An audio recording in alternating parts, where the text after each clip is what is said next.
Bapa di surga, terima kasih kami saat ini kembali mendapatkan kesempatan untuk belajar firman. Dan kami masih tetap melanjutkan pembahasan tentang kematian. Apakah kematian orang selain Kristus tidak ditentukan engkau? Tuhan, tolong pimpin kami dalam sepanjang pembahasan. Tolong hamba-Mu dalam menyampaikan firman. Kuatkan jasmani pikiran, khususnya suara yang saat ini sangat terganggu. Berikan pengurapan, berikan kata-kata. Dan tolong kami semua dalam mendengar. Berikan keterbukaan, kesegaran, konsentrasi terang, supaya semua kami bisa mengerti.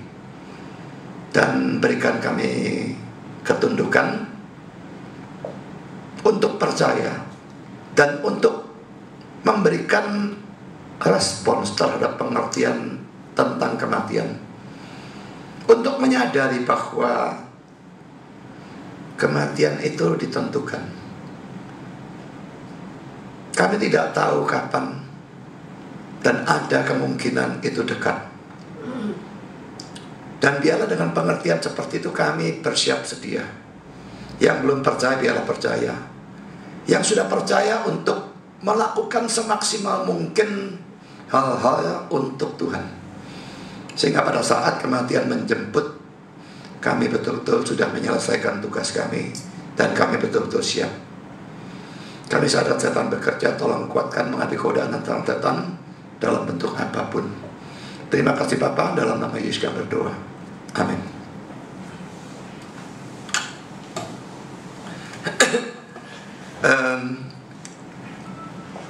Seharusnya angka Romawi kedua ini kan sudah saya bahas 1-7 ya.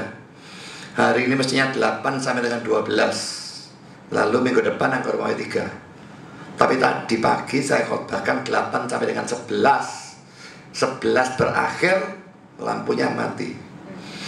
Jadi akhirnya terpaksa harus berhenti pada 11. Jadi berhentinya akan tidak enak. Lah kalau yang sekarang saya 14 sampai 12, nanti orang yang minggu depan datangnya sore, minggu pagi tadi datangnya minggu depan dia datang sore, nanti poin 12-nya tidak dapat. Jadi akhirnya saya ubah juga, kita hentikan sampai poin 11, biarpun mandapnya tidak enak sudah. Mestinya mandapnya di 12 ya, tapi ya sudah mau diapakan. Kematian di tangan Tuhan, termasuk matinya listrik. Dia tentukan mati ya, dia kepingin mandek dari 11 ya sudah ya, ikuti saja ya. Tadi tahu-tahu mati kurang ajar. Tapi enggak, kurang ajar lah. Tuhan melakukan semua untuk kebaikan kita. Saudara, saya sudah memberikan 7 argumentasi yang menunjukkan bahwa kematian seseorang di luar Kristus ya, jadi maksudnya bukan Kristus ya, orang-orang lain itu ditentukan. Dan kalau ditentukan pasti Tuhan yang menentukan. Karena saya masuk pada argumentasi saya yang ke-8. 8 ini beberapa kelompok ayat ya, nanti A, B, C, D. Saudara, Tuhan itu mengeraskan orang-orang yang memang dia tetapkan harus mati. Jadi dikeraskan hatinya, orang-orang itu akan tetap dalam dosa, lalu Tuhan bunuh dia. Jadi saudara, ini menunjukkan adanya penetapan Tuhan untuk orang-orang seperti itu.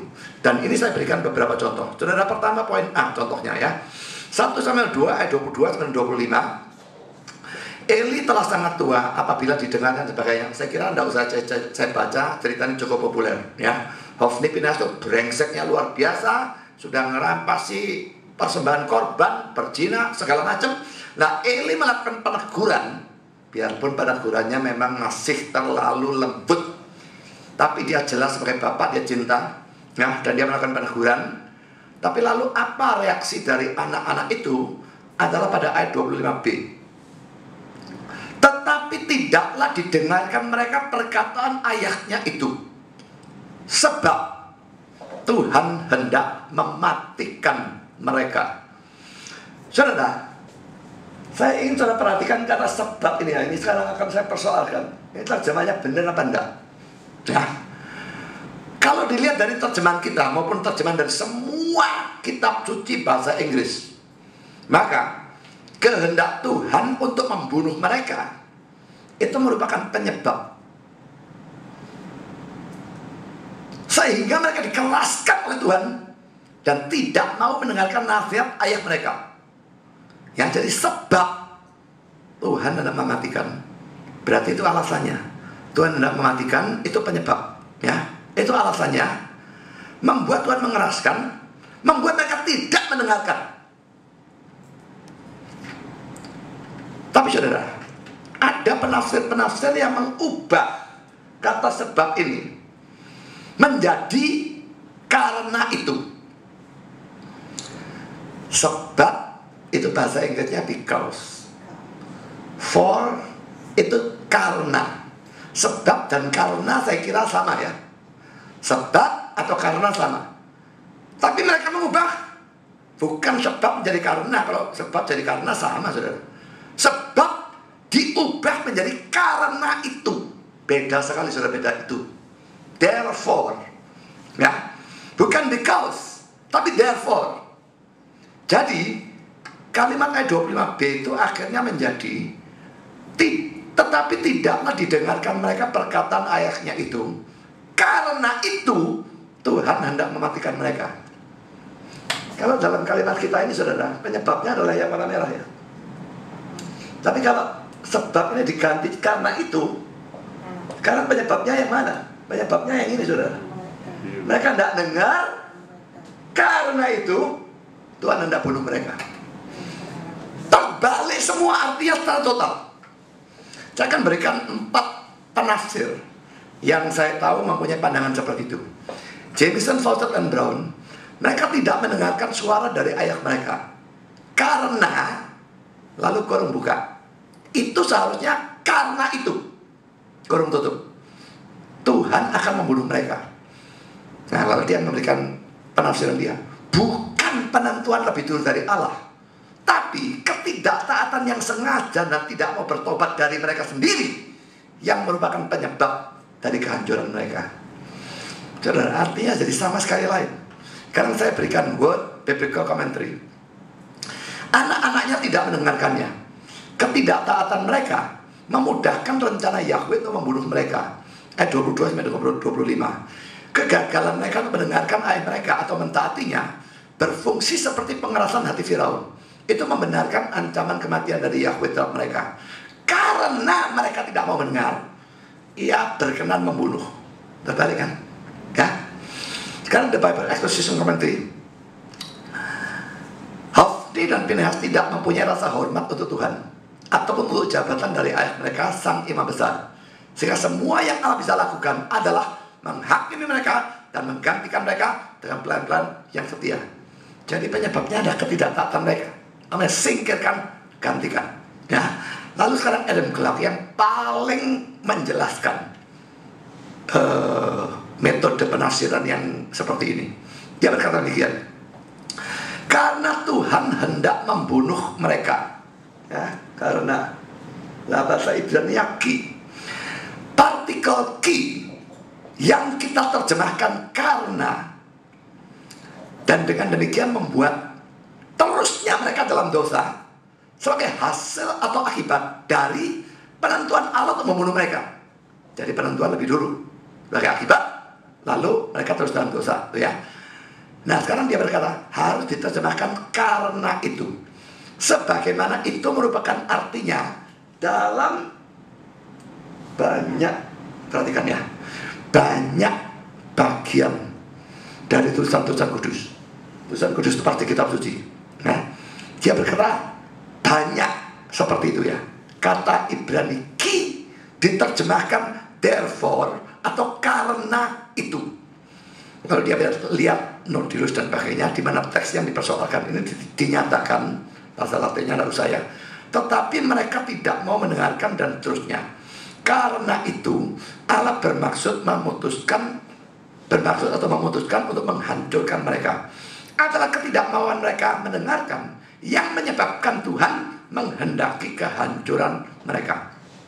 Saudara, sepanjang ini ya, saya menganggap Clarke sebagai orang yang bukan cuma pintar tapi juga jujur. Pokoknya genah, cuma dia Armenian belajar ya. Cuma dalam komentarnya di sini saya sangat tidak senang sama dia. Pertama saudara, saya cari dalam kamus bahasa Ibrani, satu tipis sekian tipis tuh, yang tebal sekian. Dalam dua kamus saya tidak bisa menemukan bahwa dalam kamus Ibrani kata Ibrani ki bisa diartikan therefore atau karena itu. Dari kamus tidak mendukung omongannya dia. Kedua, adalah aneh kalau Adam Clarke berkata dalam tulisan kudus ada banyak penterjemahan seperti itu. Ki diterjemahkan therefore atau karena itu. Tapi anehnya satu contoh pun tidak diberikan sama dia. Kalau banyak kasih ono contoh kan, biasanya dia kasih contoh saudara, ya.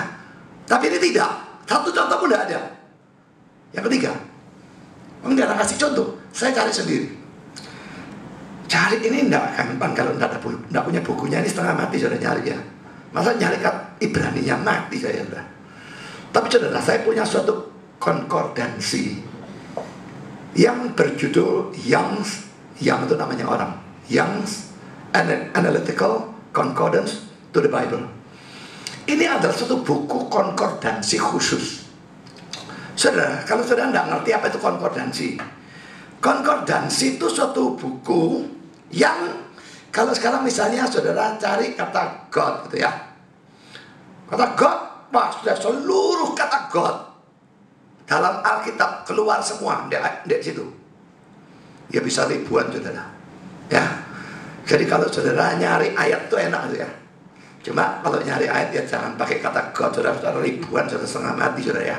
Jadi misalnya saudara ingat, karena begitu besar kasih Allah akan dunia ini. Kalau dari Allah, wah dapat banyak-banyaknya saudara ya.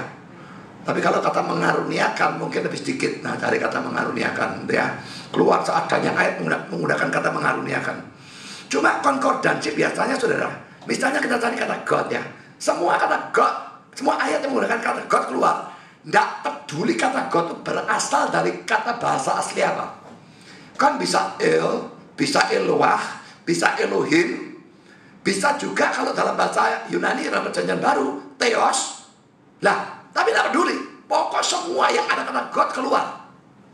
Nah sekarang bedanya Young's Analytical Concordance to the Bible ini, dia memang kalau dikeluarkan kata God gitu ya, keluar semua ayat, tapi dia kelompokkan. Kelompok ini adalah ayat yang menggunakan kata God. God-nya asalnya dari El.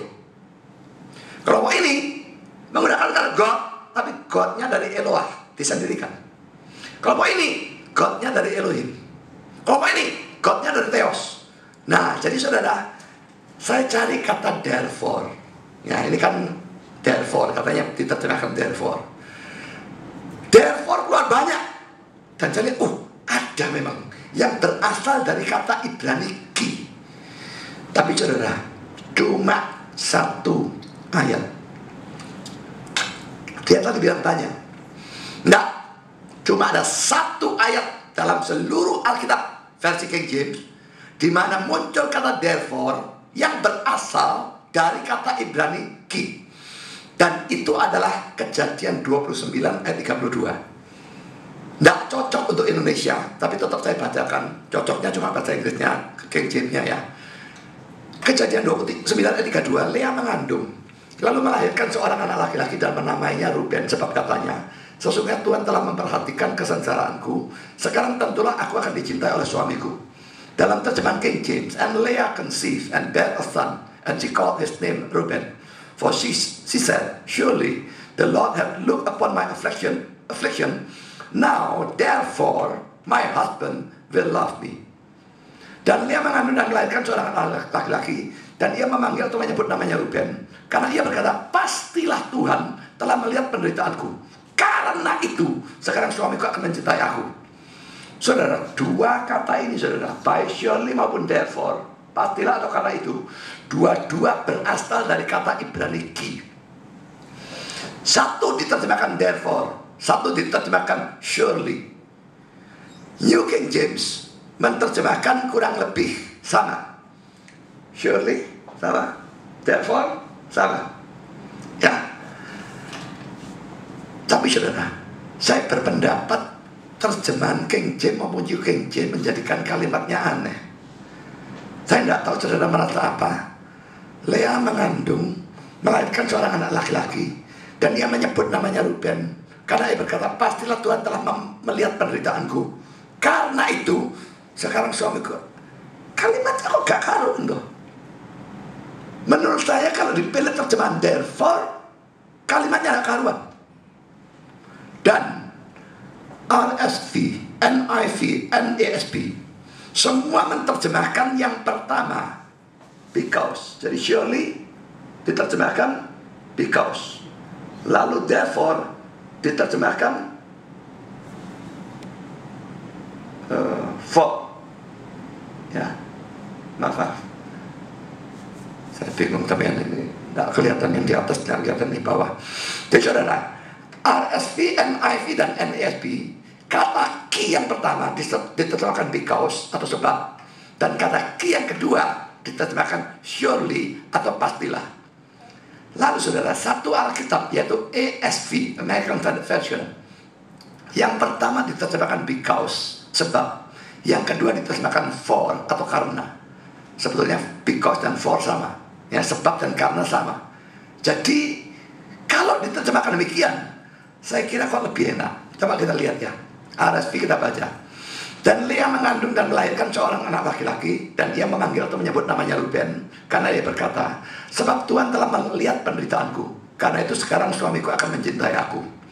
Ya, NIV, NASB kurang lebih sama. Sekarang perhatikan terjemahan dari ASV. Dan Lea mengandung dan melahirkan seorang anak laki-laki, dan ia memanggil atau menyebut namanya Ruben, karena ia berkata, sebab atau karena Tuhan telah melihat penderitaanku, karena sekarang suamiku akan mencintai aku. Saudara, saya kira sangat tidak bermasalah kalau tetap dua kata key itu diterjemahkan because atau for, sebab, karena, seperti dalam terjemahan ASV. Jadi kesimpulan saya saudara ya, sebetulnya tidak ada satu kasus pun dalam sepanjang Alkitab, karena ini satu-satunya contoh. Dan di sini tidak ada keharusan diterjemahkan therefore. Bisa tetap diterjemahkan because atau for, sebab atau karena. Jadi tidak ada satupun ayat, padahal Adam Clark bilang ada banyak. Menurut saya tidak ada satupun ayat di mana dalam Alkitab kata Ibrani ki harus diterjemahkan therefore. Dan memang tidak ada saudara. Karena kembali kepada ayat yang kita bahas, 1 Samuel 2 ayat 25, semua kitab suci bahasa Inggris tidak ada satu sepanjang yang saya tahu yang menerjemahkan therefore. King James menerjemahkan because, RSV menerjemahkan for, NIV for, NASB for, ASV because, New King James because. Saya tidak puas, cuma 6. Saya biasanya pakai Bible Works 7 ya, tapi saya punya Bible Works 8. Dan terjemahan versi Inggrisnya lebih banyak. Saya buka Bible Works 8, saya keluarkan semua bahasa Inggrisnya. 32 versi kitab suci bahasa Inggris yang ada di dalam Bible Works 8. Dari 32 versi, 30 diantaranya menerjemahkan atau menggunakan because atau for atau since. Semua artinya sama, sebab atau karena. Lalu itu yang 30, yang dua lagi ini. Yang pertama YLT itu Young Literal Translation. Saya tidak ngerti dia terjemahkan literal tapi terjemahkan though, ya.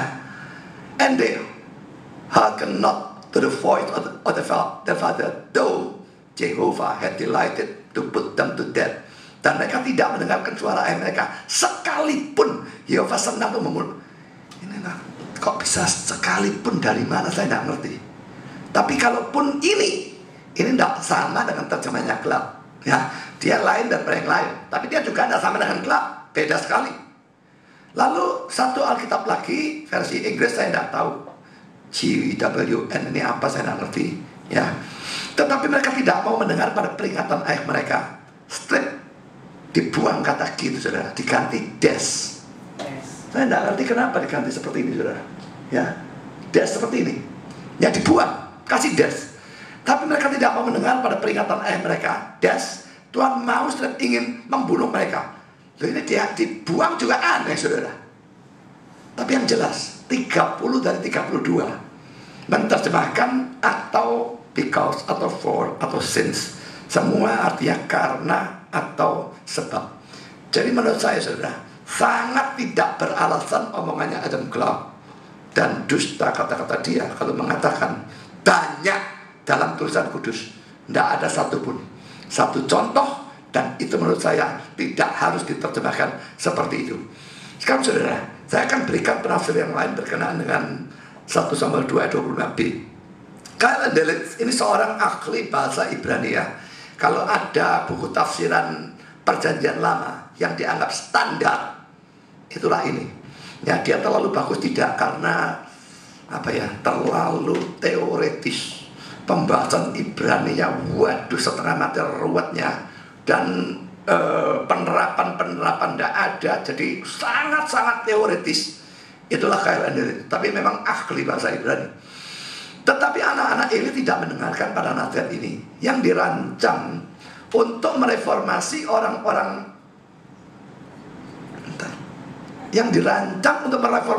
berdosa yang berani dengan kata-kata dan gambaran yang ringan. Karena sang sejarawan menambahkan, Yehova memutuskan untuk membunuh mereka. Teguran sang ayah tidak membuat pengaruh pada mereka, karena mereka telah diserahkan pada penghukuman dari pengerasan. Jadi sudah jelas bahwa penafsir menerjemahkan kata Ibrani ki sebagai for, karena, sama seperti terjemahan kitab suci bahasa Inggris yang lain. Karena Albert Barnes, saudara, Albert Barnes berkata demikian, karena Tuhan mau membunuh mereka. Itu bisa dijelaskan dengan mengatakan bahwa dalam kasus Hofni dan Pinehas, kehendak Allah untuk membunuh mereka didasarkan pada pra-pengetahuannya tentang tidak mau bertobatnya mereka. Ini pandangan Armenian. Nah, jadi ini bisa dijelaskan dengan pandangan Armenian yang saya garis bawahi tunggal di atas itu Armenian. Lalu sekarang, sementara di sudut pandang yang lain, yang memberikan pandangan reform sekarang, dalam mana kehendak Allah adalah titik yang tertentu atau pasti, suatu ketidakmauan bertobat bisa dipandang dalam hubungannya dengan titik yang tertentu. Maaf, saya baca ulang ya. Sementara di sudut pandang yang lain, dalam mana kehendak Allah adalah titik yang tertentu atau pasti, suatu ketidakmauan bertobat bisa dipandang dalam hubungannya dengan titik yang tertentu atau pasti itu, dan begitu tergantung padanya dan merupakan suatu langkah yang perlu kepadanya. Ya, jadi yang atas Armenian, yang bawah itu reform. Sekarang Matthew Henry ini orang reform, saya kira, ya. Mereka tidak mendengarkan ayah mereka, sekalipun ia juga adalah seorang hakim. Mereka tidak punya hormat pada otoritasnya ataupun pada kasihnya, yang bagi mereka merupakan suatu tanda yang jelas dari kebinasaan. Itu adalah karena Tuhan adalah membunuh mereka. Mereka telah lama mengeraskan hati mereka, dan sekarang Allah dengan suatu cara penghakiman yang benar mengeraskan hati mereka dan menghanguskan hati nurani mereka dan menahan dari mereka kasih karunia yang telah mereka tolak dan hilang dari mereka. Perhatikan, mereka yang tuli terhadap hikmat yang nyata atau jelas ditandai untuk kehancuran. Tuhan telah menentukan untuk menghancurkan mereka. 2 Tawarikh 25 ayat 16, lihat Amsal 29 ayat 1. Surah yang 2 Tawarikh tidak akan saya baca karena nanti akan muncul. Sekarang Amsal 29 ayat 1. Siapa bersih tegang leher, walaupun telah mendapat teguran, akan sekonyong-konyong diremukan tanpa dapat dipulihkan lagi. Saudara, dari ayat ini kita perlu berwaspada, ya. Kalau kita pernah mendapatkan teguran, apakah dari khotbah, apakah dari PA, apakah dari saat teduh, atau dari buku lain, atau dari apa saja, saya tidak ngerti, pokoknya firman Tuhan, dan saudara tahu teguran itu benar, saudara memang salah, sadar, tapi saudara enggak, tegar tengkuk nyeruduk kayak banteng. Saudara, awas saudara, itu mungkin merupakan tanda saudara termasuk reprobate, orang yang ditetapkan binasa. Allah sudah punya kepastian mau hancurkan saudara, dia keraskan saudara.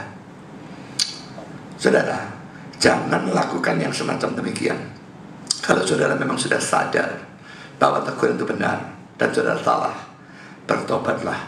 Karena kalau tidak, nasib Hofni Pinehas mungkin akan jadi nasib saudara. Saudara, saya secara mutlak memilih terjemahan-terjemahan dari bahasa Inggris, juga penafsiran dari Carl Endelit, Matthew Henry.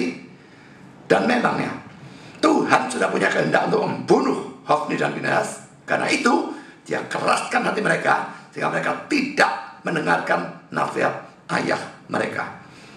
Jadi Tuhan punya kehendak dalam kematian orang, ya atau tidak? Saudara, jelas iya. Stephen Tong tidak pernah baca ayat ini. Bandingkan dengan kata-kata Stephen Tong, akan saya kutip ulang. Alkitab tidak pernah mencatat si Anu mati di dalam kehendak Allah. Lagi pula, mana mungkin Allah menghendaki seorang mati? Saya tidak habis pikir, saudara ya. Kalau tidak pernah mencatat ini, sudah jelas 1 Samuel 2:25b ini mencatat ya. Tapi kata-kata ini, saudara ya, mana mungkin Allah menghendaki seseorang mati? Kalau Allah tidak menghendaki seorang mati, orang bisa mati ya. Kalau Allah tidak menghendaki seorang mati, tidak ada seorang bisa mati. Orang semua hidup kabeh terus. Bahwa kenyataannya mati. Mesti kehendak Tuhan. Kalau tidak kehendak bisa terjadi. Nah, Allahnya tidak berdaulat. Bukan kehendaknya mati, tapi bisa mati. Di samping saudara, saya pikir dia memandang manusia seperti memandang Allah seakan-akan Allah itu manusia ya. Kita seringkali merasa, aduh, si Enom kok sudah mati gitu ya. Tapi saudara, Allah itu pikirannya lain. Allah dan kita pikirannya langit seperti bumi, seperti jauhnya seperti langit di atas bumi. Yesaya 55 ayat 8 dan 9. Sebab rancanganku bukanlah rancanganmu, dan jalanmu bukanlah jalanku. Demikianlah firman Tuhan.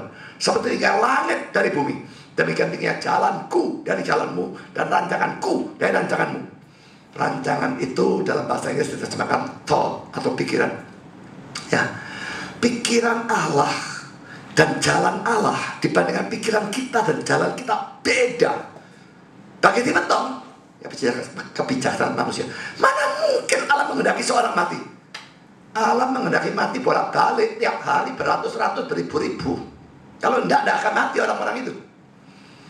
Roma 11:33-34. Oh, alangkah dalamnya kekayaan hikmat dan pengetahuan Allah. Sungguh tak terselidiki keputusan-keputusannya, dan sungguh tak terselami jalan-jalannya. Sebab siapa yang mengetahui pikiran Tuhan, atau siapa yang pernah menjadi penasihatnya? Saudara, kalau Allah memanggil seseorang pulang, sering pasti ya keluarganya, aduh kenapa kok sekarang? Kok enggak nanti lagi? Orang ini masih bisa berguna, orang ini pintar, orang ini baru lulus sekolah, dan macam-macam alasan. Tapi saudara, kalau Allah panggil pulang, itu yang terbaik bagi dia. Dan itu penetapan dia. Jangan menanyakan why. Pertanyaan seperti itu tidak akan bisa terjawab. Why? Alasannya itu God's will. Itu kehendak Allah. Lalu kenapa dia menghendaki itu? Karena dia menghendaki demikian. Dan dia punya kedaulatan. Dia berhak kapan mati. Siapa tidak menyayangkan Calvin mati pada usia 55? Ya, musuh-musuhnya tentu tidak menyayangkan. Tapi orang-orang yang benar, mengapa kok Calvin mati umur 55? Andai kata dia mati sampai umur 100, wih, kita punya buku-buku dia lebih banyak lagi. Alangkah indahnya, alangkah bagusnya, alangkah hebatnya untuk Kristen. Tapi saudara, Tuhan tahu yang terbaik. Tuhan mau sampai 55, dia panggil pulang. Selesai. Ya. Jadi saudara, jangan minteri Tuhan. Mana mungkin Allah menghendaki seorang mati? Ini memikir tentang Allah seakan-akan dia manusia. Dia Allah. Dia punya pikiran sendiri. Jauh beda dengan pikiran kita. Dan pikiran dia pasti yang paling benar. Tidak peduli siapapun yang mati. Saudara, itu contoh pertama. Sekarang poin B, contoh yang kedua, di mana Allah mengeraskan hati. Ulangan 2 24 dan 30. Bersiaplah kamu, berangkatlah dan seberangilah sungai Arnon. Ketahuilah aku menyerahkan Sihon raja Hesbon orang Amor itu beserta negeri yang dalam tanganmu. mulailah menduduki negerinya dan seranglah Sion. Ayat 30. Tapi Sihon, Raja Hesbon, tidak mau memberi kita berjalan melalui daerahnya, sebab Tuhan Allahmu membuat dia keras kepala dan tegar hati, dengan maksud menyerahkan dia dalam tanganmu, seperti yang terjadi sekarang ini. Ini kata sebab muncul lagi, saudara. Kalau di sini saya kira Adam Clarke mengganti karena itu. Ya, tidak ngerti lagi kalau dia ganti, tapi tidak muncul rasanya terjemahan seperti itu, saudara ya. Calvin memberikan komentar demikian. Kitab suci seperti yang kita lihat tidak menempatkan Allah di sebuah menara penjaga. Dari mana ia bisa melihat dari jarak jauh hal-hal apa yang akan terjadi? Ini jelas dia nyindir ajarannya Arminian. Arminian itu Allahnya tuh kayaknya pasif, kayak lihat doa. Oh, mau terjadi itu ya wis akarepmu lah. Dia tidak yang mengatur, dia tidak menentukan, dia tidak yang mengarahkan. Calvin tidak percaya seperti itu. Kitab suci seperti yang kita lihat tidak menempatkan Allah di sebuah menara penjaga. Dari mana ia melihat dari jauh hal-hal apa yang akan terjadi, tetapi mengajar bahwa ia adalah pengarah dari segala sesuatu. Ini Calvin yang ngomong, saudara. Allah itu pengarah dari segala sesuatu, termasuk kematian atau enggak? Oh, segala sesuatu di sini pasti mutlak, ya. Dan bahwa ia menundukkan pada kehendaknya bukan hanya peristiwa-peristiwa, tapi juga rancangan dan perasaan-perasaan manusia. Peristiwa tunduk pada kehendaknya. Ada badai, ada gempa bumi, ada tsunami. Kehendak Tuhan? Ya. Kalau terjadi, pasti kehendak Tuhan. Bukan cuma itu toh, bukan cuma peristiwa, tapi juga rancangan, perasaan manusia. Semua Allah yang mengarahkan. Mengapa Sion keras? Allah mengeraskan dia. Allah menetapkan itu. Itu adalah kehendak dia, supaya dia mati dibunuh. Mengapa Allah mengeraskan hati Sion? Supaya ia bisa menyerahkannya rentangan dari umatnya untuk dibunuh. Karena ia menghendaki bahwa ia harus mati dan telah menentukan tanah atau negaranya bagi orang-orang Israel. Saudara, kalau orang Israel itu tidak dikeraskan, kalau mereka menyerah semua, wis menyerah kabeh, mana mungkin Israel bunuh orang yang menyerah? Tak masuk akal kan? Mereka kan dimaki seorang seluruh dunia. Orang menyerah kok dibunuh. Kalau mereka biarkan hidup, ya ini nyembah berhala semua. Kitab Yosua menunjukkan mereka basmi banyak, tapi tetap mereka tidak basmi semua. Tersisa di sini, tersisa di sana. Akhirnya itu membuat berhalanya muncul masuk dalam kalangan Israel. Kalau semua dibiarkan hidup, bayangkan bagaimana. Sedikit dibiarkan hidup saja, jadinya seperti itu. Jadi Tuhan pada waktu dia memang mengeraskan hati untuk bunuh mereka, dia tahu, kalau tidak tak bunuh, umatku yang hancur. Ya. Adam Clarke menghubungkan pengerasan Allah terhadap Sion dengan pengerasan Allah terhadap Firaun dalam Keluaran 4 ayat 21. Dan dia menganggap bahwa semua ini hanya merupakan sesuatu yang diizinkan Allah. Lagi-lagi kayak omongannya Calvin tadi. Lihat, menara penjaga ya. Lihat, mau terjadi ini, mau mengeraskan hati. Ya sudahlah, sesukamu. Cuma mengizinkan. Saudara, saya bacakan Keluaran 4:21. Ini pertama kali muncul Tuhan mengeraskan hati Firaun. Ini pertama kali muncul. Firman Tuhan kepada Musa, pada waktu engkau hendak kembali ini ke Mesir, ingatlah bahwa segala mujizat yang telah kuserahkan dalam tanganmu, kau perbuat di depan Firaun. Tetapi aku akan mengeraskan hatinya sehingga ia tidak membiarkan bangsa itu pergi. Belum pernah Firaunnya dikatakan apapun yang buruk. Belum pernah ada. Belum pernah dikatakan Firaunnya mengeraskan hati. Belum pernah dikatakan Firaunnya menolak. Musanya belum menghadap kok. Tapi sudah dikatakan, aku, nomor satu, aku akan keraskan hatinya. Adam Clarke dalam komentarnya tentang Keluaran 4:21, dia berkata demikian. Semua mereka yang telah membaca kitab suci dengan teliti dan perhatian, seakan-akan dia tok yang baca dengan teliti, Calvin tidak ya. Saya juga tidak. Semua yang telah baca dengan teliti dan perhatian tahu dengan baik bahwa Allah sering digambarkan dalam kitab suci sebagai melakukan apa yang hanya ia izinkan untuk dilakukan. Jadi karena seseorang telah mendukakan rohnya dan menolak kasih karunia-Nya, ia menolak roh dan kasih karunia itu dari dia, dan dengan demikian ia menjadi berani dan sombong atau kurang ajar dalam dosa. Firaun membuat hatinya sendiri tegar dalam Allah. Keluaran 9:34. Dan Allah menyerahkannya pada kebutaan yang bersifat penghakiman, sehingga ia lari dengan keras kepala pada kehancuran sendiri. Dari seluruh tingkah laku Firaun kita belajar bahwa ia telah berani, sombong, kejam, dan Allah memilih untuk membiarkan kecenderungan-kecenderungan ini untuk mendapatkan pengaruh yang penuh dalam hatinya tanpa pencegahan atau pengekangan dari pengaruh ilahi. Saudara, kelihatannya di sini dia mengatakan Firaunnya mokong duluan gitu ya, kurang ajar duluan, lalu Tuhan menghukum dengan pembutaan menjadi lebih keras. Tapi saudara, ada beberapa hal yang saya ingin berikan sebagai jawaban dalam kata-kata kelak. Pertama, ayatnya sama sekali tidak bicara soal izin atau mengizinkan. Ayatnya bicara Allah membuat keras, mengeraskan. Tidak ada soal izin.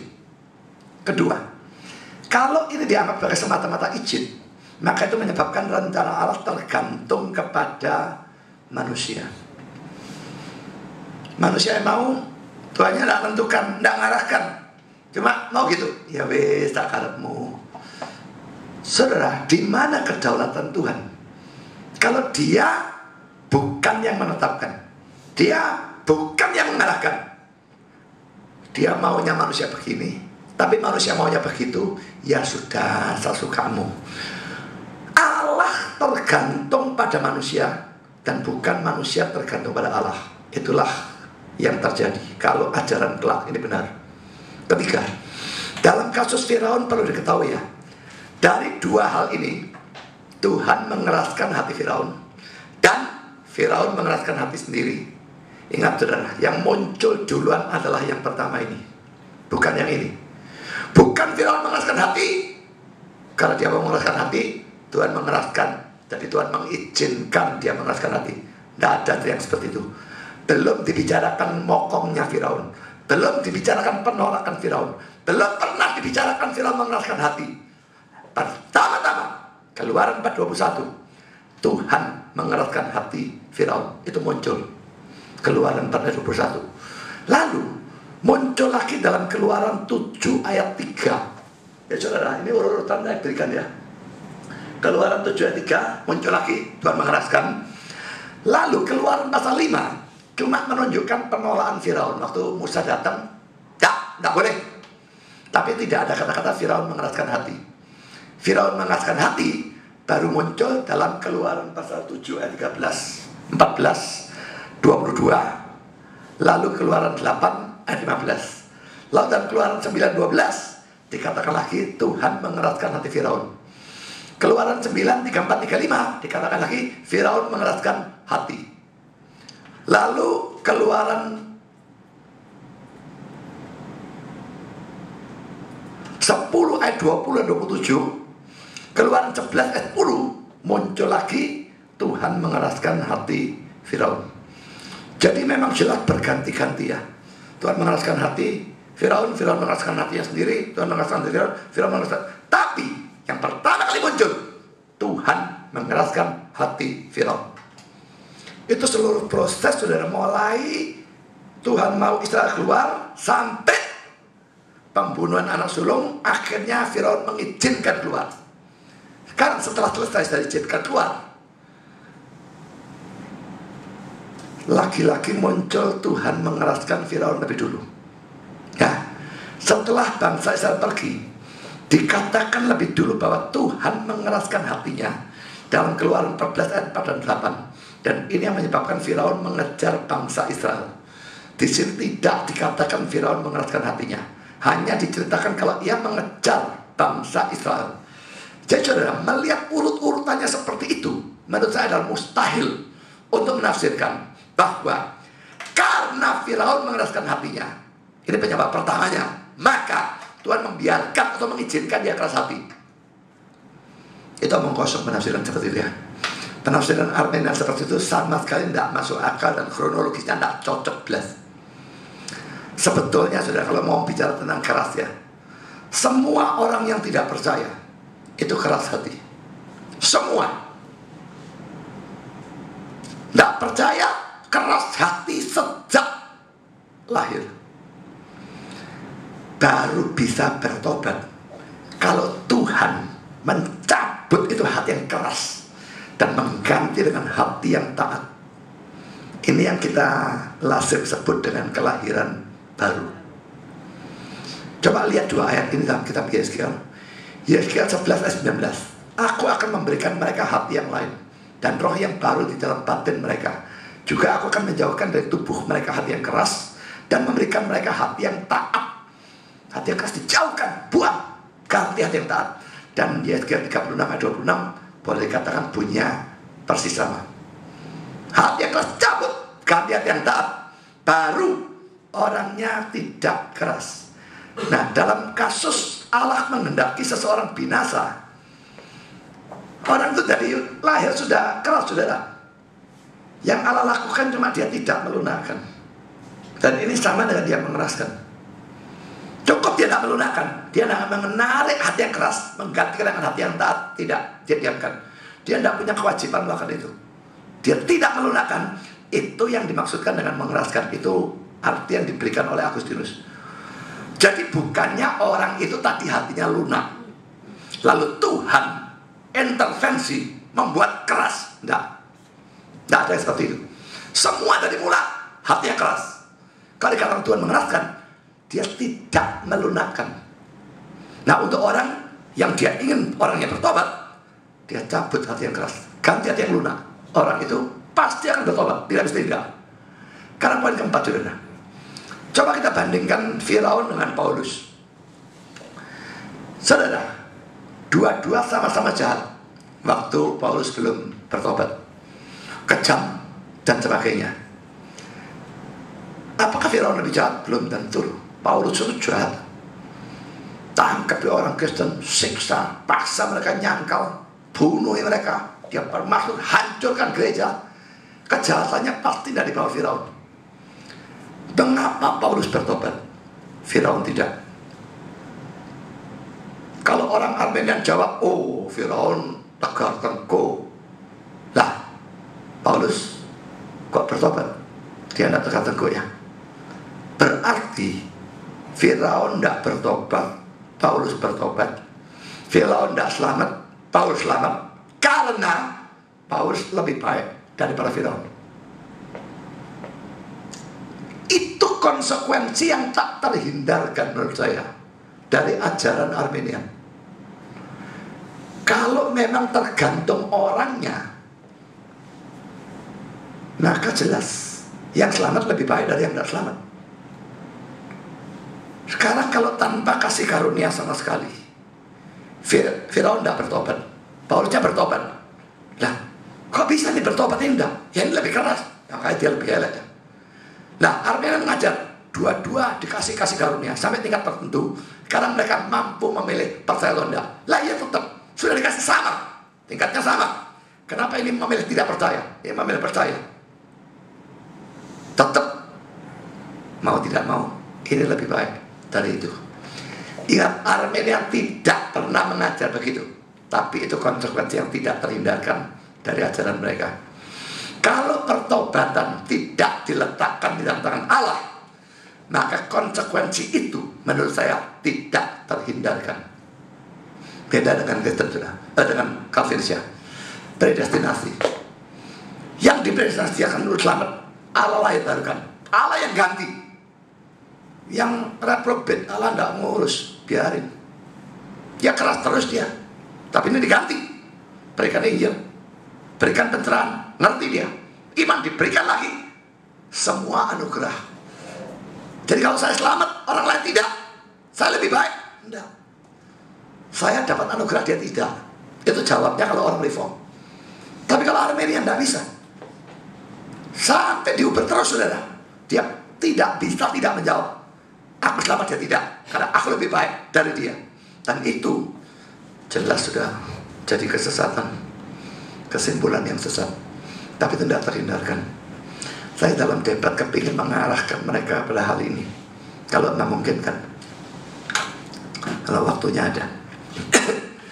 Kalau sudah kita masuk pada contoh yang ketiga, poin C, Yosua 11, 19-20. Tidak ada satu kota pun yang mengadakan ikatan persahabatan dengan orang Israel selain daripada orang Hiri yang diam di Gibeon itu. Semuanya telah direbut mereka dengan berperang. Perang berarti bunuh ya. Karena Tuhan yang menyebabkan hati orang-orang menjadi keras sehingga mereka berperang melawan orang Israel, supaya mereka ditumpas dan jangan dikasihani, tapi dipunahkan. Bukan kehendak Tuhan. Ini contoh ketiga. Saya kira tidak perlu saya jelaskan karena 4 contoh ini semua kurang lebih ayatnya mirip ya. Sekarang poin D, 2 Tawarik 25 ayat 16. Waktu Nabi sedang bicara, berkatalah Amasya kepadanya, apakah kami telah mengangkat engkau menjadi penasihat raja? Diamlah. Apakah engkau mau dibunuh?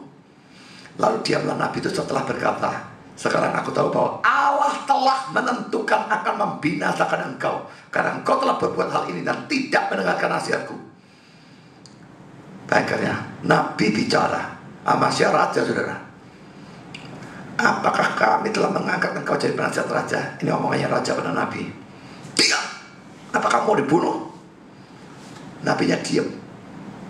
Tapi diam setelah dia berkata. Jadi ngomong dulu sedikit, baru diam. Nekat Nabi ya, suruh diam sama raja, mau dibunuh tak? Diam tapi setelah ngomong. Tak diam sebetulnya. Sekarang aku tahu, ditegur, berani ngamuk. Nabi adalah, sekarang aku tahu Allah telah menentukan akan membinasakan engkau karena kamu tidak mau dengar aku. Saudara, seperti saya katakan, hati-hati ya. Kalau saudara ada kesalahan, ada teguran, saya tahu teguran itu benar, saya tahu sudah salah, tapi saya berkeras seperti Amasya, ngamuk sama pengkhotbahnya, ngamuk sama yang negur, saudara, mungkin sudah termasuk ada profit. Mungkin Allah menentukan untuk membinasakan saudara. Dan jangan melatih hati kita menjadi makin lama makin keras. Jangan melatih kepala kita menjadi makin lama makin keras kepala. Karena akan sampai pada titik seperti ini. Coba bandingkan 2 Tawarik 25-20. Tapi Amasya tidak mau mendengarkan. Sudah diancam seperti itu, saudara. Ayat 16. Ayat 20-nya tetap tidak mau dengar. Sebab hal itu telah ditetapkan Allah. Laki-laki, saudara, Allah telah menetapkan ya binasa. Karena Allah menetapkan, Allah keraskan. Karena Allah keraskan, dia berkeras, tidak bisa tidak. Jadi saudara, apakah kematian Amasya ada di dalam kehendak Tuhan? Ya atau tidak? Saya jelas yakin, saudara, dalam 4 contoh ya, di mana Allah mengeraskan sehingga orang jadi keras karena alasannya Tuhan mau bunuh mereka.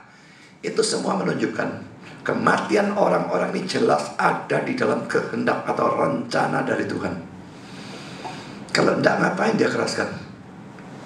Stephen Tong bilang tidak ada orang dikeraskan, tidak ada orang mati dalam rencana Allah, si Anu atau apapun dan sebagainya. Lucu sekali. Ini 4 contoh sedikitnya, tidak termasuk Firaun dengan seluruh rakyatnya atau pasukannya. Sebetulnya itu termasuk juga di sini. Mau tambahkan sebagai contoh kelima bisa. Nah, sekarang poin ke-9, saudara ya.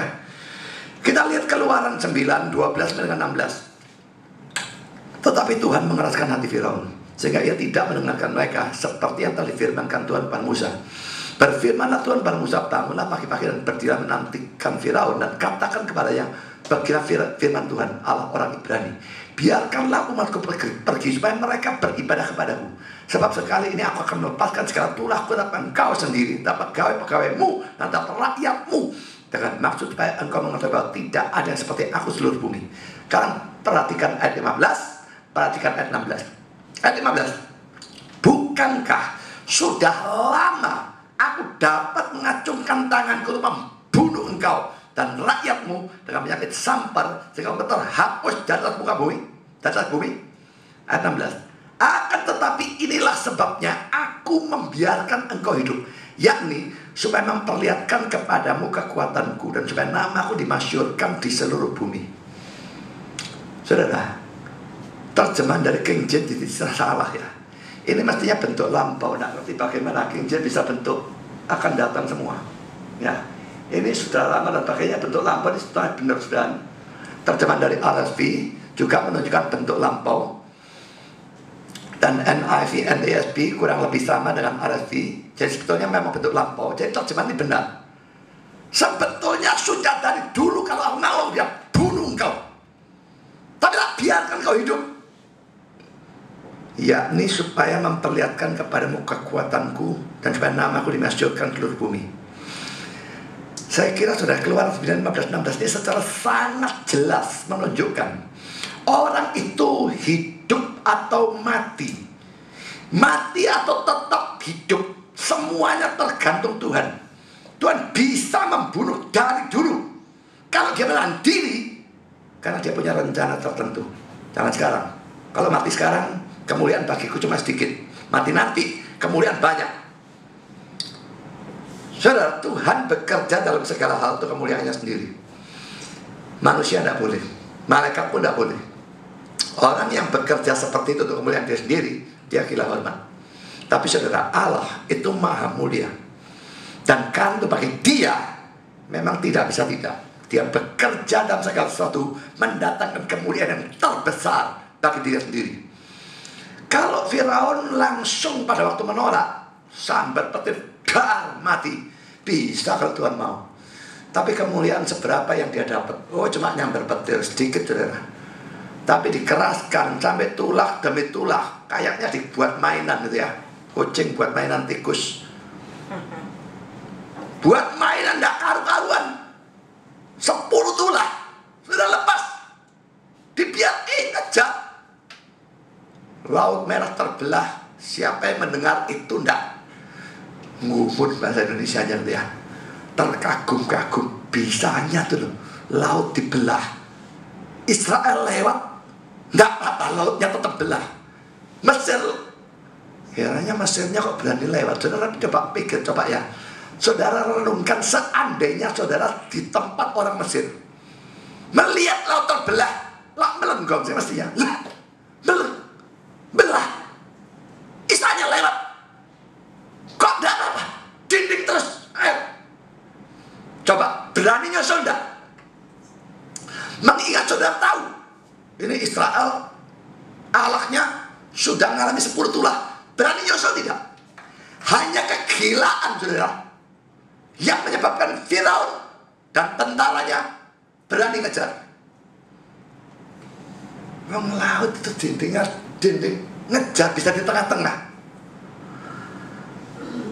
Tuhan tinggal tutup Musa acungan belar habis. Kegilaan seperti itu tidak normal. Tidak mungkin tanpa intervensi Tuhan di dalam pikirannya Firaun. Kalau dibunuh dulu, dia dapat kemuliaan sedikit. Tapi setelah semua ini termasuk pembelaan Laut Merah, baru dibunuh, Tuhan dapat kemuliaan banyak. Jadi saudara, mati di sana atau mati di sana, Tuhan yang menentukan. Kalau Tuhan tentukan di sana, tidak mati-mati di sini. Apanya yang kematian dari orang selain Kristus tidak di tangan Tuhan, tidak dalam kehendak Tuhan. Ayat ini mau diapakan? Matthew Henry berkata demikian. Perhatikan, Allah kadang-kadang membangkitkan atau menaikkan orang-orang yang sangat jahat pada kehormatan kuasa, menyimpan mereka untuk waktu yang lama dan membiarkan mereka bertumbuh menjadi kurang ajar secara tak tertahankan, supaya pada akhirnya ia bisa begitu jauh lebih dipermuliakan dalam kehancuran mereka. Lihat bagaimana bangsa-bangsa tetangga pada saat itu menjadi lebih baik dalam memuliakan Allah karena kehancuran Firaun. Yitro berkata tentangnya, sekarang aku tahu bahwa Tuhan itu lebih besar dari semua Allah-Allah atau dewa-dewa. Pasal 18 ayat 11. Saya ajak saudara baca supaya tahu konteksnya. Saya baca mulai ayat 8 sampai dengan ayat 12 dari Keluaran 18. Sesudah itu Musa menceritakan kepada mertuanya segala yang dilakukan Tuhan kepada Firaun dan pada orang Mesir karena Israel, dan segala kesusahan yang mereka alami jalan, dan bagaimana Tuhan menyelamatkan mereka. Bersukacitalah Yitro tentang segala kebaikan yang dilakukan Tuhan kepada orang Israel, bahwa ia telah menyelamatkan mereka dari tangan orang Mesir. Kata Yitro, terpujilah Tuhan yang telah menyelamatkan kami dari tangan orang Mesir dan dari tangan Firaun. Sekarang aku tahu bahwa Tuhan lebih besar dari segala Allah, sebab ia telah menyelamatkan bangsa ini dari tangan orang Mesir, karena memang orang-orang ini telah bertindak angkuh terhadap mereka. Dan Yitro mertua Musa mempersembahkan korban bakaran dan sebagainya. Jadi saudara, Yitro memuliakan Tuhan. Berita ini juga sampai ke Kanaan, membuat orang Kanaan, Israelnya belum datang, mereka sudah ketakutan luar biasa. Itu juga mungkin yang mempertobatkan Rahab ya. Kota pertama diserang itu Yeriko. Dan Rahab bilang, semua sudah mendengar, semua ketakutan. Rahab mikir, karena musnah kabeh Firaun, daripada kamu musnah, bertobat saja. Pasti pekerjaan Tuhan tidak bisa tidak. Kenapa yang lain saya Yeriko tidak bertobat kabeh? Dikeraskan lagi. Kalau hidup semua, wah, penyembah berhala campur sama orang yang menyembah Yahweh, wah, rusak, berantakan.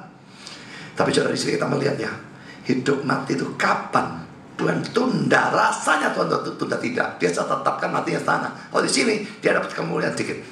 Dia mati sana, hancurkan di sana, dia dapat kemuliaan banyak. Tapi jelas kematian orang selain Kristus pun jelas ada dalam kehendak Tuhan. Sekarang saudara, poin 10. Daniel 5 ayat 23. Ini Raja Belshazzar ya. Tuanku meninggikan dia yang berkuasa di sorga. Ditegur ya. Ya Pak Daniel kalau tidak salah. Perkakas dari baitnya dibawa orang pada tuanku. Lalu tuanku serta para pembesar tuanku, para istri, para gonde tuanku telah minum anggur dari perkakas itu. Tuanku telah memuji-muji dewa-dewa dari perak dan emas, dari tembaga, besi, kayu dan batu, dan tidak dapat melihat, yang tidak dapat melihat atau mendengar atau mengetahui. Dan tidak tuanku muliakan Allah. Lalu itu Allah ini diceritakan atau diberikan penggambaran yang menggenggam nafas tuanku dan menentukan segala jalan tuanku. Jadi saudara, Raja Belshazzar ini tegur, sudah kurang ajar perkakasnya bait Allah dipakai untuk tujuan, untuk hal sekuler tanpa izin. Lalu dia nyembah berhala-berhala dari perak dan sebagainya. Dan ini dikasih gambaran apa? Tidak dapat melihat atau mendengar atau mengetahui. Tapi untuk Allah, dia tidak memuliakan pada Allah ini yang menggenggam nafas tuanku dan menentukan segala jalan tuanku. Saudara, kalau Allah menggenggam nafas raja ini, mati hidupnya raja ini di tangan siapa? Kalau tidak di tangan Allah. Nafasnya digenggam sama seperti mati hidupnya di tangan Tuhan, bukan begitu? Dan segala jalannya, mulai lahir sampai mati, di tangan Tuhan juga. Bagaimana kematian orang ini tidak dalam kehendak Tuhan? Tidak di tangan Tuhan. Bukan Tuhan yang membunuh dia. Nonsense. Matthew yang berkata demikian. Bukan hanya dari tangannya nafas kita mula-mula, tapi nafas kita tetap ada dalam tangannya. Jadi mulai lahir bisa nafas sampai sekarang tetap dalam tangannya. Adalah dia yang memegang jiwa kita dalam kehidupan. Dan jika ia mengambil nafas kita, kita mati. Waktu kita dalam tangannya, demikian juga nafas kita. Dengan mana waktu kita diukur. Dalam dia kita hidup, kita bergerak, kita ada. Kita hidup oleh dia, hidup dalam dia, dan tidak bisa hidup tanpa dia. Jalan manusia bukan dalam diri yang sendiri, bukan ada dalam kekuatan sendiri, ada dalam kontrol kita. Tapi semua jalan kita adalah miliknya, karena hati kita ada dalam tangannya. Dan demikian juga hati semua manusia, bahkan hati dari raja-raja yang kelihatannya bertindak sebagai agen-agen yang paling bebas. Kalau orang kecil bertindak gak bebas, gini gak bisa gitu. Raja rasanya bebas ya, karena kuasanya bisa ini bisa itu. Tapi tidak, mereka gak bebas ya. Hatinya di tangan Tuhan, nafasnya di tangan Tuhan, segala jalan mereka di dalam tangan Tuhan. Coba ayat-ayat yang tadi sudah dibacakan saya berikan ya. Kisah 17:28. Sebab di dalam dia kita hidup, kita bergerak, kita ada. Saudara, artinya saudara, kita hidup atau tidak hidup, kita bergerak atau diam, kita ada atau kita musnah, itu tergantung dia. Di dalam dia kita hidup, kita bergerak, kita ada. Sadarilah sesadar-sadarnya saudara, segala sesuatu tergantung dia. Saudara sepenuhnya di dalam tangannya dia. Makin pintar seseorang, makin kuat seseorang, makin bersandar diri sendiri, merasa aku bisa lakukan ini, aku bisa lakukan itu. Tidak ada apapun yang kamu bisa lakukan kecuali Allah menghendaki. Semua tergantung Dia. Jadi saudara, tidak peduli pintar, kuat atau apapun ya, apalagi kaya ya, jangan sekali-kali merasa karena aku punya duit, aku berkuasa. Duit tidak ada artinya sama sekali. Kita tidak bisa beli Tuhan. Kalau waktu kita mati, kita punya uang 1000 triliun pun tidak bisa nambah 1 detik dari batas yang Tuhan tetapkan. Yeremia 10:23, aku tahu ya Tuhan bahwa manusia tidak berkuasa untuk menentukan jalannya, dan orang yang berjalan tidak berkuasa untuk menetapkan langkahnya. Saudara, ayat ini kalau diomongkan kepada orang kafir itu ya, yang anti Kristen ya, mungkin dia bilang, wah, ayatmu ngawur. Manusia tidak berkuasa menentukan jalannya, menetapkan langkahnya. Siapa bilang tidak bisa? Tak buktikan. Nah, mau melangkah, langkah kiri, langkah, bisa kan? Gampang jawabnya, bisa. Karena Tuhan menghendaki. Nah, Tuhan tidak menghendaki. Nah, kapan Tuhan tidak menghendaki? Ya, nah, tepaan kamu tidak bisa. Kalau suatu kali Tuhan sentil sedikit ada sarafnya deh, kepalanya saudara, lalu dia bukan pansui, tapi lumpuh total. Saya kepingin tahu bagaimana dia melangkah ke kanan ataupun ke kiri. Kalau itu terjadi, ya itu saatnya. Bukan kehendak Tuhan kamu melangkah. Sekarang melangkah, aku pengen tahu, aku lihat. Saudara, kelihatannya kita bebas. Melangkah kanan, langkah kiri, mundur, maju bisa. Karena Tuhan memang kehendaki. Tapi kalau Tuhan tidak menghendaki, tidak bisa. Kita tidak tahu kehendaknya, itu persoalannya saudara. Kalau yang bisa dilakukan, ya kehendak Dia. Tidak bisa dilakukan, bukan kehendaknya. Kalau Dia memang tidak menghendaki, tidak bisa saudara. Goyangkan 1 jari sedikit saja tidak akan bisa. Kalau memang Dia tidak menghendaki. Begitu tergantungnya kepada Dia. Kita ada, kita hidup, kita bergerak, tergantung sepenuhnya kepada Dia. Albert Bahn berkata demikian, Allah yang besar itu yang menjaga kamu untuk tetap ada, dan yang mempunyai kuasa untuk mengambil nyawamu pada setiap saat. Apa yang dikatakan di sini tentang Belshazzar adalah benar tentang semua manusia, tinggi dan rendah, kaya dan miskin, budak atau merdeka, pangeran-pangeran dan rakyat. Merupakan suatu pertimbangan yang mempengaruhi secara mendalam bahwa nafas pada mana hidup atau nyawa kita tergantung, dan yang merupakan suatu yang begitu lemah ada dalam tangan dari Allah yang tak terlihat oleh kita. Atas siapa? Kita tidak bisa mempunyai kontrol. Jadi kita mengontrol Dia tidak bisa. Ya, Dia mengontrol kita. Yang bisa menahan atau menghentikannya, nafas itu ya, pada saat yang Ia senangi. Yang tidak memberi kita isyarat kapan Ia akan melakukannya. Dan yang seringkali melakukannya dengan begitu mendadak, sehingga menentang semua perhitungan dan pengharapan sebelumnya. Seringnya orang, dah, mati dia. Baru kemarin ngomong sama aku. Nah, itu ngomongan yang sudah bolak-balik dengar tidak tahu ratusan kali. Serangan jantung, baru check up semua bagus. Sementara orang yang sakit-sakitan setengah mati gak mati-mati. Aneh ya. Orang tua gak mati-mati, orang muda mati. Saya ingat kasus satu itu saya tidak pernah lupa saudara. Ayah saya yang waktu itu umur 95 saya kira ya, satu kepalanya bentur kayak begini di bawahnya, muncul bawa ke rumah sakit. Waktu saya ditelepon, saya pergi ke rumah sakit dan saya melihat rumah sakit Adius ada UGD-nya. Di sini ayah saya terbaring, persis di sebelahnya anak kecil umur sekitar 5-6 tahun yang jatuh dari ITC. Itu persis di sebelahnya. Coba kasih napas buatan. Tapi kakak saya, dokter di sana, kakak saya bilang, kasih susah mati. Kasih napas buatan bagaimanapun mati. 6 tahun mati. 95 jatuh.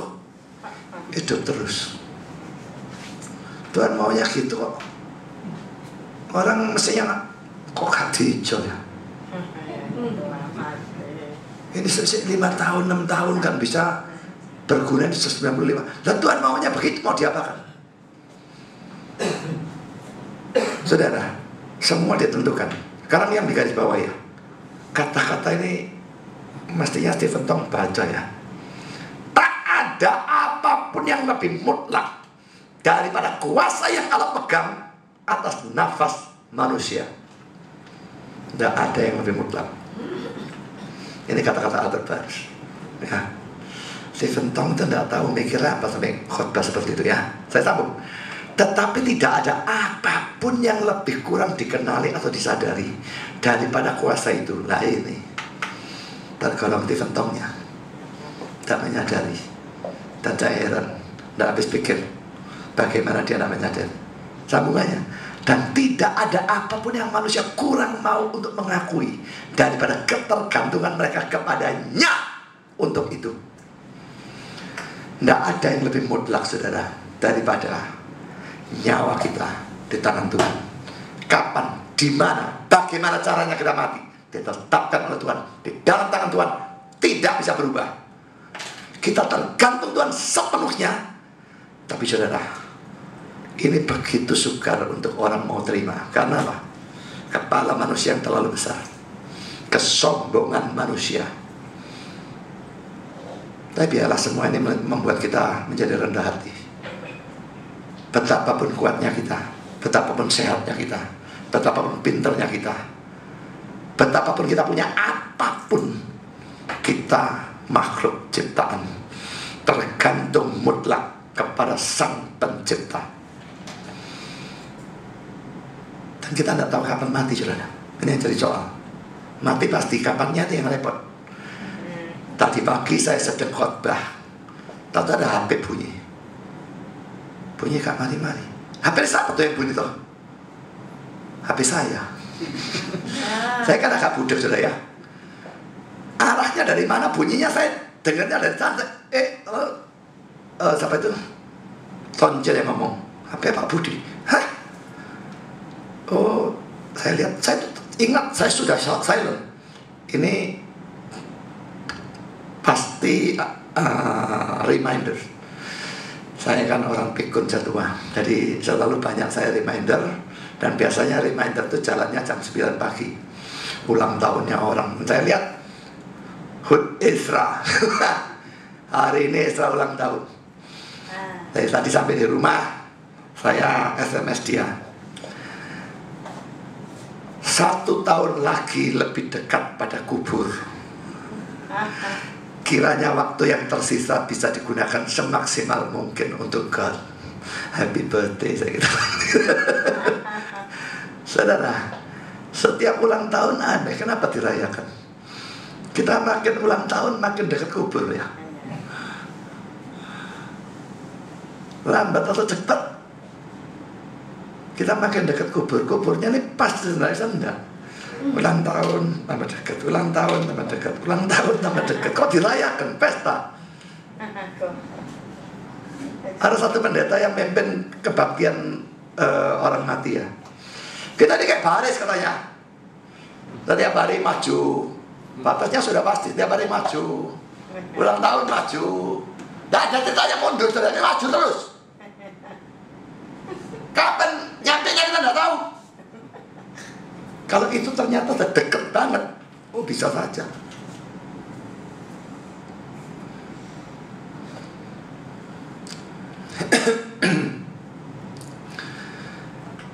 Kesehatan saya akhir-akhir ini saya pikir, wah ini kalau secara kedokteran lihat kesehatan saya bisa mati kapanpun.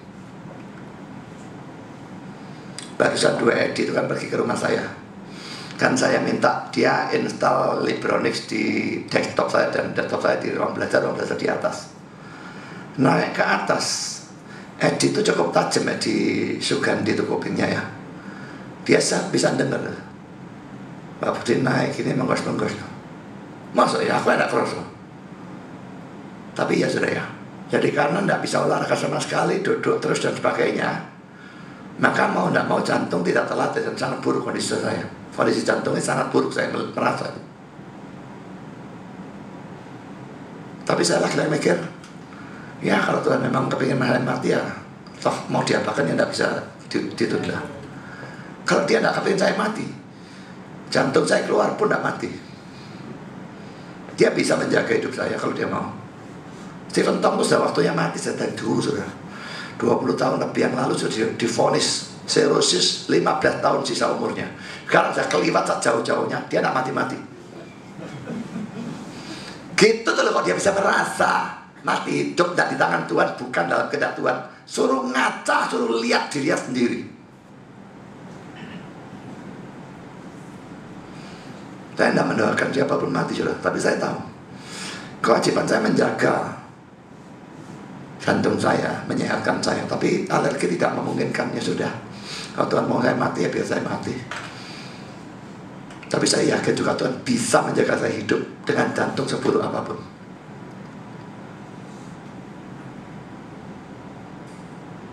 Sekarang saudara poin 11. Mazmur 139 ayat yang ke-16. Matamu melihat selagi aku bakal anak, dan dalam kitabmu semuanya tertulis hari-hari yang akan dibentuk sebelum ada satu pun daripadanya. Terjemahan kita hari-hari ya. King James menerjemahkan paling lain dari lain. My members, anggota-anggotaku. Perhatikan kalimatnya ya. Matamu, mata Tuhan ya, melihat selagi aku bakal anak. Masih janin kecil. Dalam kitabmu semuanya tertulis member, anggota-anggota. Kan kalau janin mana ada, tangan, kaki mana ada. Tapi sudah Tuhannya itu tulis ya. Dia tahu dan dia merencanakan semuanya sebelum ada satu pun daripadanya. Itu terjemahan King James pakai kata anggota-anggotaku. Tapi terjemahan kita hari-hari. Aku janin hari-hari. Semua mulai aku lahir sampai mati, semua ada padamu. Ya. RSV, NASB, ASV dan New King James, the days, hari-hariku. NIV, all the days, semua hari-hariku.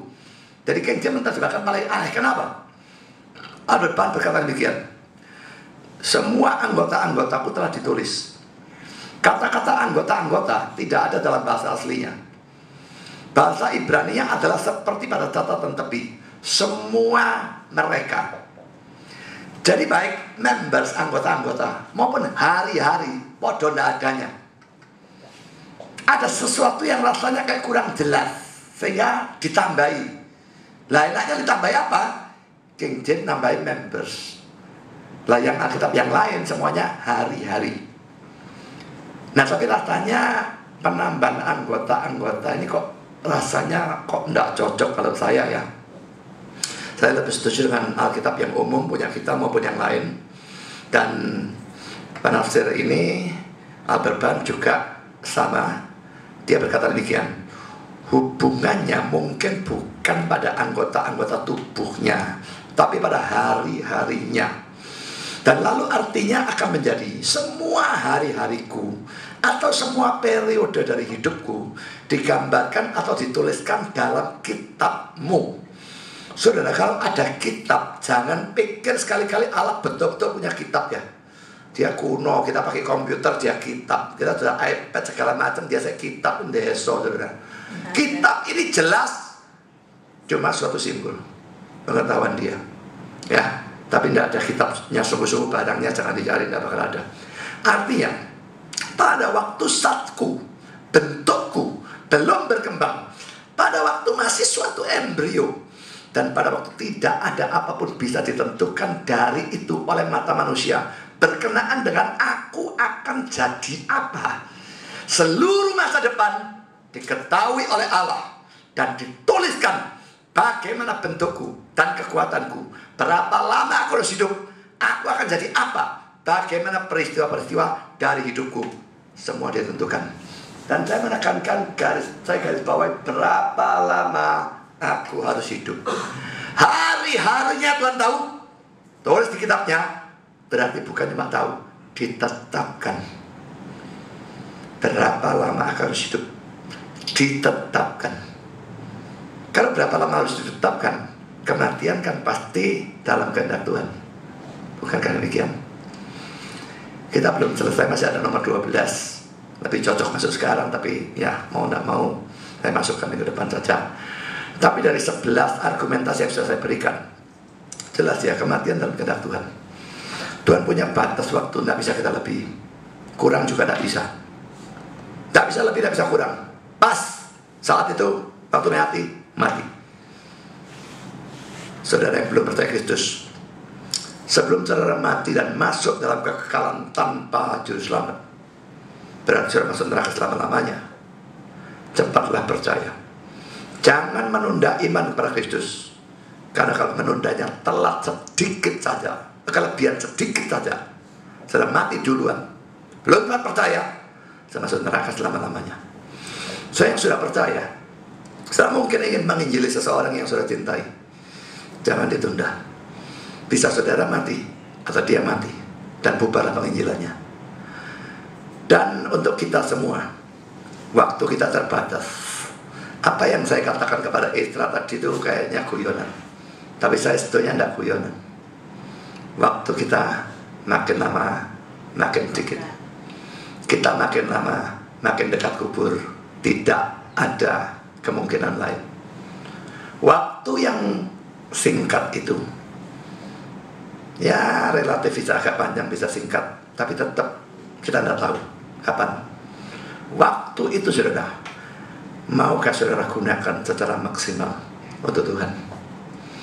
Sudah terlalu lama kita gunakan untuk diri kita sendiri, untuk dosa, untuk setan, untuk dunia. Saya tidak peduli saudara muda atau tua, saudara tetap tidak tahu tinggal berapa. Maukah gunakan waktu yang tersisa untuk kemuliaan Tuhan? Belajar firman, berdoa, melayani, memberikan persembahan, dan sebagainya, dan sebagainya. Maukah saudara?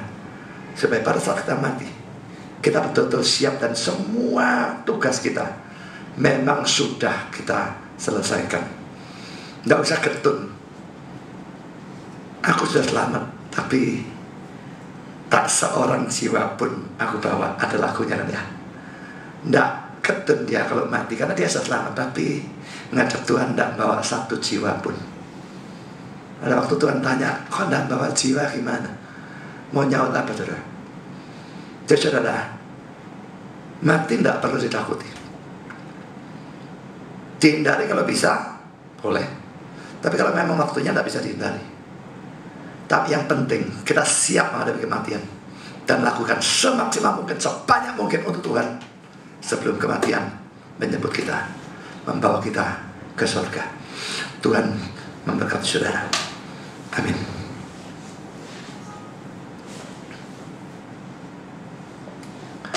Mari kita berdoa. Bapa di surga, terima kasih Engkau telah pimpin serta berkati dalam sepanjang acara firman. Dan kami tahu kematian ada di tangan-Mu. Yang belum percaya, tolong percaya. Yang sudah percaya Tuhan, tolong supaya kami sadar bahwa waktu yang tersisa harus kami gunakan untuk Engkau. Sudah terlalu lama kami hidup untuk diri kami sendiri, untuk dunia, untuk setan, untuk dosa. Biarlah mulai sekarang kami bertekad dan mampu melaksanakan tekad itu. Hidup untuk Engkau. Lebih banyak belajar firman, lebih banyak berdoa, lebih menguruskan diri, lebih banyak melayani, lebih banyak memberitakan Injil, lebih banyak memberikan persembahan, lebih banyak melakukan apapun yang bisa kami lakukan untuk Tuhan. Terima kasih Bapa. Dalam nama Yesus kami berdoa. Amin.